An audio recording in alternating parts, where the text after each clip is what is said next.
تخيل تصحى بيوم من الأيام وتلاقي بحسابك آلاف الدولارات بدون ما تشتغل وبدون ما تتعب وبدون ما تتحرك حتى، وبكبسة زر وبخمس دقايق رح تعيش ملك. طبعا هذا جزء بسيط من إعلان بيوعدك بالثراء السريع بالوقت اللي أنت طالع عيونك بالشغل 12 ساعة باليوم على راتب يا دوب يكفيك أكل وشرب. بهالفيديو حابب أحكي بصراحة وبشكل منطقي.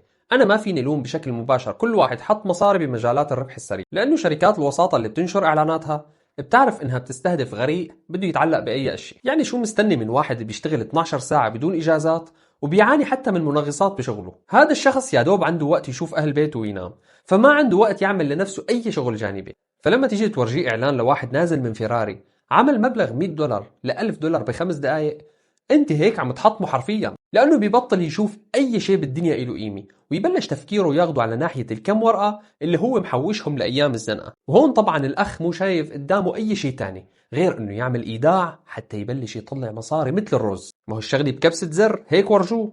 طبعا هني صادقين، بس ما قالوا له انه زر منهم. الكل بيحلم يختصر التعب، والكل بده طريق مختصر للنجاح، واللي بيروجوا للفوركس أو الخيارات الثنائية بالتداول بيعرفوا نفسيتنا منيح وبيلعبوا على وتر الطموح والخوف من المستقبل.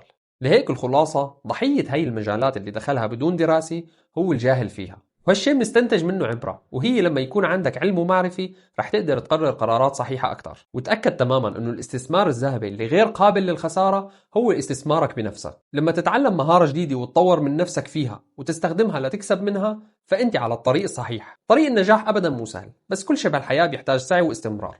والأهم من كل هذا الحديث هو التوكل على الله. وتذكر أن ليس للإنسان إلا ما سعى. فكر شو الشيء اللي بتفهم فيه واشتغل عليه وبيعه للناس، سواء خدمات أو منتجات، ومع الاجتهاد والوقت إن شاء الله شغلك بيكبر وبتحقق حلمك. في نهاية الفيديو حابب أنصح كل حدا عم يبيع منتجات أونلاين إنه يطور من عمله من خلال إنشاء متجر إلكتروني بكل سهولة من خلال موقع إيزيتي. رح أترك لكم رابط الموقع بصندوق الوصف، ورح أترك لكم كمان بعض الروابط اللي بتساعدكم بشغلكم أونلاين. لا تنسى تشارك الفيديو مع أصحابك وتحكي لنا قديش خسرت مصاري لتحقق الثراء السريع.